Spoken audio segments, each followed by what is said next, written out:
Well, I'm very pleased to be joined in the Downtown Den by Katie Owl from Immediate Future. Well, actually, last week, would you believe it, Immediate Future, which is an independent social media agency, was 16 years old. Yeah. And when I say that to people, they go, really? Yeah, we launched the same year as Facebook kind of made it out onto campus. So, and we have been only focused, and we only focus on social media, although, technically it sits under the digital thing. We are really only social media, working with what I would consider challenger brands who want to change the status quo. So they're not necessarily the largest brands, they're more tier 1, tier 2, tier 3, or those startups and smaller businesses who really want to make a difference, either through growth or a difference in society or their communities. Yeah, excellent. And I suspect that a lot of Downtown members use social media in a fairly random way, as many of us do, and will really, I think, from having worked with you previously, will really appreciate the sort of issues that we're going to cover and talk about, how social media can play a part in growing a business, particularly at these strange times. Yeah, hopefully. Brilliant. Yeah, exactly. So let's start off. Just tell us some of the practicalities about social media and the need to have a strategy in terms of using it instead of having a random approach. Well, it's interesting because I talk about being 16 years old. When we started, of course, it was predominantly blogs and MySpace. And back then you could experiment, you could do a bit of this and dip in and dip out. Well, 88% of us in the UK are on social media. And during the current lockdown, nearly every social media profile has gone up 25 to 30%. Engagement is up 61% because guess what we're doing? Bored as hell at home. We're spending time on social media. So the reality is you can't dip in and out. The prime purpose of social media is to be closer to your customers and potential customers. It's an interface that allows you to do that way closer than email. You're actually technically could be in conversation with them. Not everybody is, but you are that close, and you're in the palm of the hand of your customer, and that interface is much closer, much more intelligent in a way. Yeah. And the beauty of that is right now we need to talk to our customers, and it's quite a challenge. So consistency and a strategy for how you're going to do that, rather than let's just put a tweet out. We need to put a tweet out every day. I mean, well, in business, we need things to have purpose. If you're going to invest, even if it is in only a tweet a day, you need it to give you a return. Yeah. It won't give you a return if all you're doing is just putting garbage out. Yeah. Not right now. And in some instances, other potential customers are observing a customer having an engagement with you as a business, aren't they? On Twitter, for example, if you start having a conversation with somebody, everybody's observing that. Yeah, absolutely. But not even just the conversations.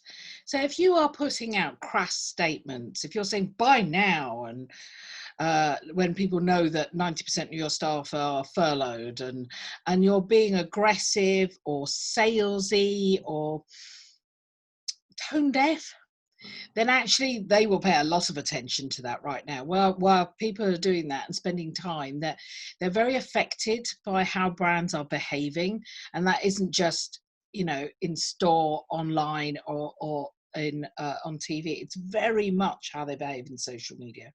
Yeah, that's interesting. So how should people go about, how should people in business go about sort of starting to think about it, and how can it add to growth? What should they be considering? What are the platforms, paid, unpaid? What should they be doing, do you think? So let's start with how you start thinking about your strategy and plan, and that kind of dovetails into where you should be, whether it's TikTok is your thing, or whether or not you should be on Facebook, or how your video social strategy works. The first thing to know is where is your audience? Where are they?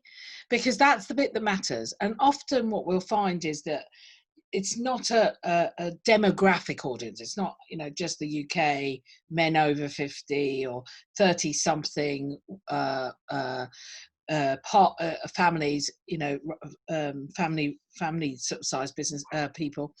It's much more refined than that. So you segment your audiences in a slightly different way. So if you were targeting youngsters, you may well still use Facebook, or Instagram more likely, and actually TikTok is probably too young for most brands, yet if you understand what's going on TikTok, you can bring that into Instagram, because that's what your customer's doing. So your first starting point is to understand where your consumer and customer, or in the case of B2B, where they're playing.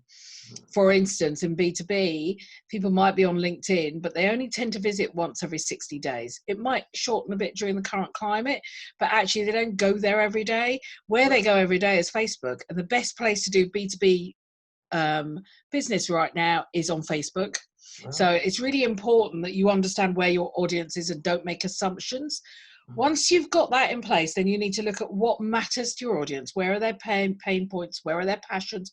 What's their tone of voice? What are they emotionally engaged in? Are they looking for entertainment? Are they looking for information? And people can get it very wrong. There's a broadband supplier at the moment that is trying to be entertainment led, when actually its customers are complaining on every single one of their adverts at the moment, because what they want is functionality, and they're asking for, how do I get my broadband connection working?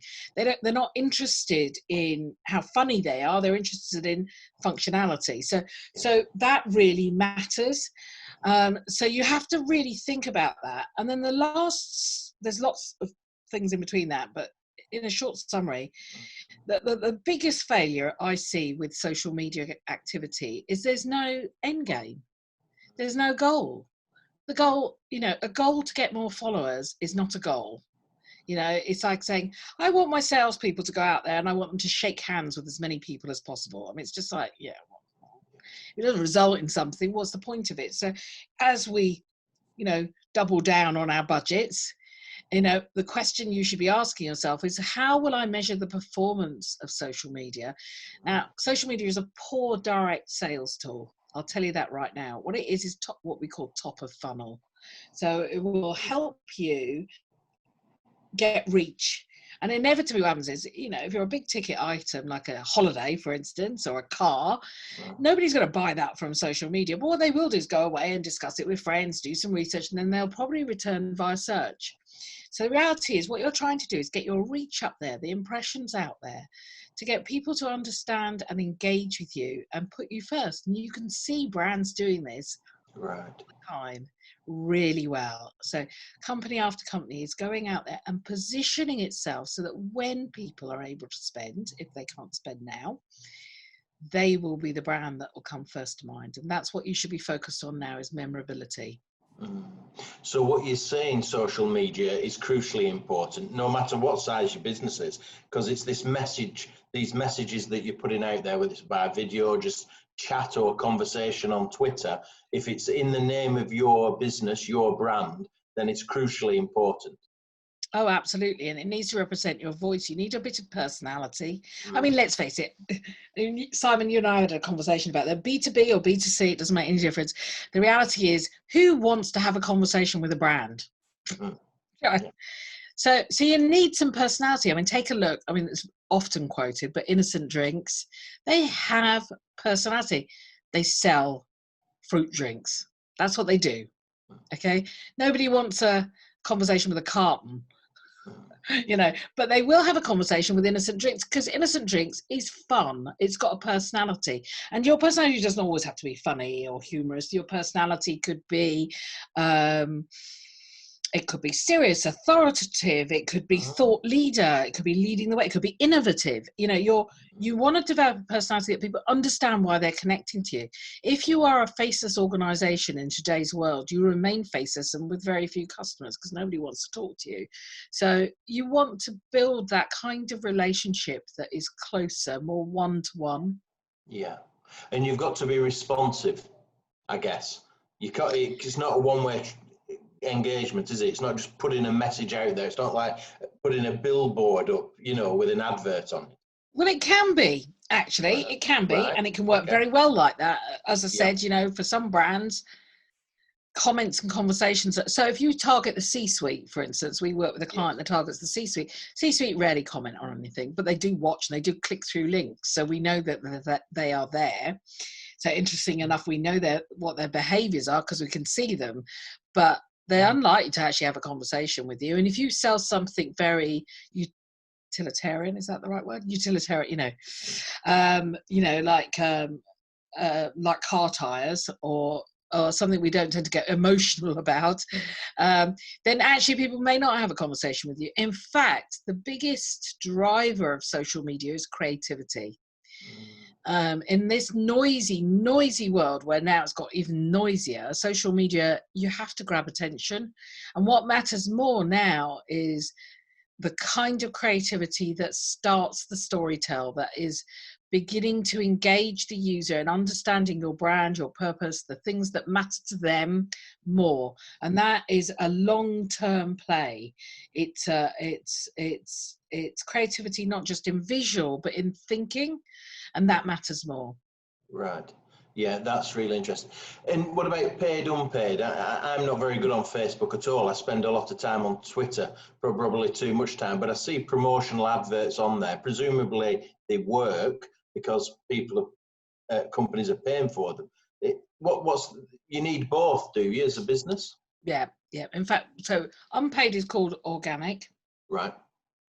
And there are very few channels now that works very well. Predominantly on Facebook and Instagram, it's strangled because they want you to use paid, but they also don't want to keep serving stuff from brands. I mean, you go onto Facebook to hear from your friends, not to receive 3,000 posts from companies. Yeah. So they've sort of strangled that, and the only way to reach them is through paid. When we look at LinkedIn, paid is pricier and more expensive, but it can get you direct in front of the right people. When we look at something like TikTok, you'd use paid because it amplifies your creativity. There's a lot of creativity on TikTok. So, your investment in the quality of your content matters so much that it's costing you. It is no longer free to play on social media. It hasn't been for the last 5 years, to be honest with you. And Twitter moves so fast. If you want to be seen by the right people, your potential customers, you have to use paid. So anybody who's doing social that is unpaid is not really very serious about social from our perspective. They're ticking a box, and that's fine. If social is not your channel, but your customers are there right now, you have to be serious, and that means investment. Yeah, and it's only going in one direction, isn't it? Social media is just growing. There's a growth in people's use of Facebook, Twitter, Instagram. I saw some statistics before we started the conversation, and worldwide, I mean, Facebook is number one, isn't it? Twitter is not that commonly used compared to, I was surprised by that, across the world. Instagram's pretty big, WhatsApp's big, isn't it? But it's the whole going in one Facebook. direction. Yeah, absolutely. The whole Facebook group now reaches 3 billion people around the globe. And yeah, I know there's lots of discussion about Facebook, but reality is when there was a lot of anti-Facebook discussion, actually very few people left. And those that left, the gap was filled, and the gap has been filled now because one of the interesting things that's come out of Facebook, which has kind of rescued it a little bit, which is that sense of community. So we are connecting to our friends and family much more, and we are also connecting to our neighborhood and our local communities through Facebook. So there are a lot of Facebook groups. Instagram has been growing rapidly, but so too have what we call dark socials. So that's Messenger, WhatsApp, the places where people will actually share quite a lot of information. And what we see, although we can't right now run ads in those places or track once information gets there. So if I WhatsApped you, Simon, and went, oh my God, you need to buy this pair of jeans from Levi's, Levi's wouldn't know we'd had that conversation at the moment. Right. So, yeah. But if what we're seeing is that if you create the right kind of content in the other social channels, people will share that through their WhatsApp. So I wouldn't actually say you should see these. What I'd probably do is take the ad, share it on my WhatsApp and send it to you. Yeah. And at that point, I know where it's gone. I might not know who it's gone to or why it's gone. I just know it's it's been flipped out and sent somewhere else. So there's a bit of tracking in there. Yeah. And it isn't, social is not overly complicated, but it does require consistency, and you need to marry paid and optimize it, and you need to think about your organic, and you need to think about what you're really saying to your customers and how you're building those relationships and how you're building that profile and how you're capturing attention on a screen that is about that big. Yeah. And I often see, in fact, I was on a call the other day where somebody said, this is our creative, and it was for an event, and there was lots and lots and lots of words everywhere. And I went, yeah, on a screen that big, nobody's going to see it. No. Nobody's going to look at it. Nobody can read it. So don't bother. Yeah, you need to, so put that somewhere else. This is how you do it. So it requires a bit of thinking, but it's not overly complicated. But to give it to someone without marketing experience is wasting your time, and it's better that you just don't bother than it is to fiddle around the edges. I know this is my industry, but I feel very strongly that social offers a great opportunity, but you can waste a lot of time in it, a lot of time and effort producing content, getting it out every day. Somebody has to schedule it, watching your profiles to make sure nobody's asking you a question, all of that. And if you're not doing it properly, you're kind of wasting your time. It might be cheaper to spend the money going out and sending leaflets to people through the front doors, Yeah, that's interesting. But it can't, many of our members are Merseyside based, Greater Manchester based, West Midlands based, and don't go beyond that. But you can be very targeted, can't you, in terms of using social media? You can be very targeted, and you can become much more local. You need to watch being overtly targeted. None of the platforms will thank you very much if you're niche, because you'll pay over the odds. So there are some techniques that you use to optimize that. So you wouldn't just go, I want to be, I'm only targeting Hume. That's the only place I can remember in Manchester. Yeah, goodness me. or Fallowfield. So my daughter's at Manchester Uni. So you wouldn't get too drilled down, because actually you get penalised. It's like boosting a post for 50 quid. You pay 3 times more than those that go through the ads manager and pay a couple of £100. Do you know what I mean? Because they actually pay more per post, so they they get you each way. Yes. You actually want to target the whole of Manchester. Do you know what I mean? You want to get that volume up. Reach is about volume, not about frequency. And so you want to get the volume up so that you're in front of all the right people, but not overtly. There's nothing worse than seeing an ad the same ad every time you sort of open your profile, is it? It's just like, oh, for heaven's sake, it's like on TV when the same ad keeps coming up. You're just irritated after a while. That's frequency, and you just don't want too much frequency. You want to build that kind of place where you're just going, hi, I'm here, look at this, here I'm entertaining you, I'm telling you something useful, I'm being informative at a time when you're looking for snackable information. Yeah.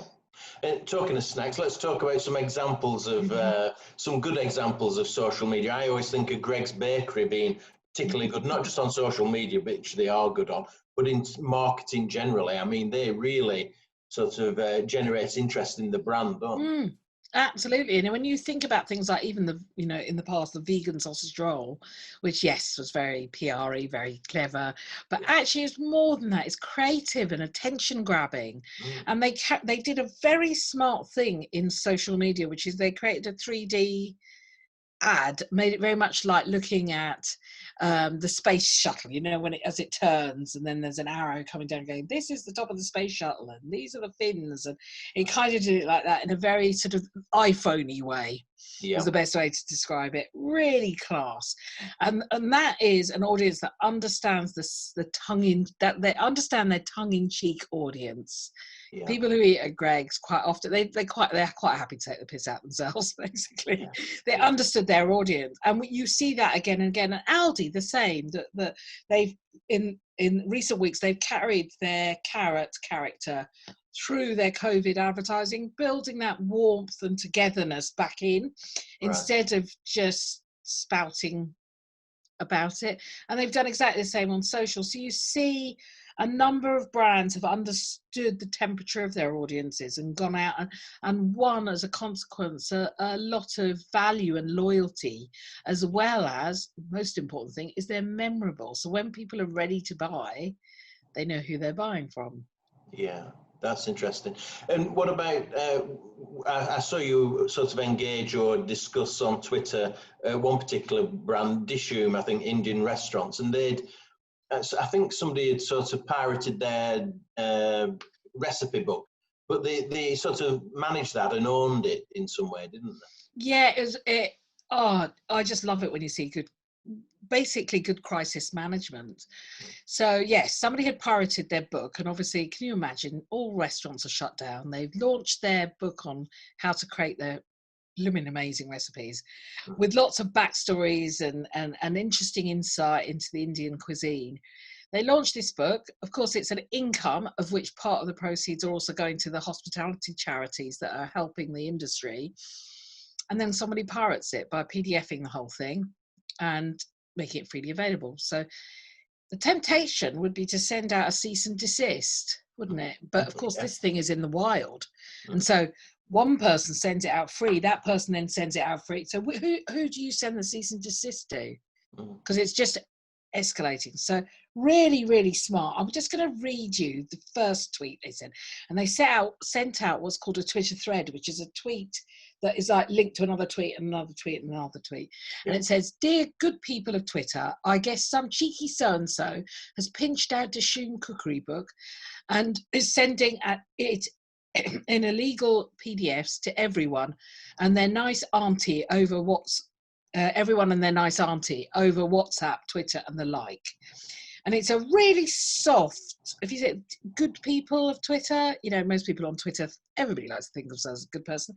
Then it kind of says, this might have been an act of piracy, blah, blah, blah. But if you've received it, you've got some options. The option is to buy the book or give some money to charity or donate some money here and help us, come back stronger when things are over. It's not a long thread. It's about 7 or 8 lines, and I can share that if you want to put it in the summary. I'm more than happy to share the link to it. But they are absolutely fantastic. I mean, just a brilliant response. And if you then look at the responses beyond that from customers and non-customers and people who've never heard of Dishoom, what you see is just an outpouring of love.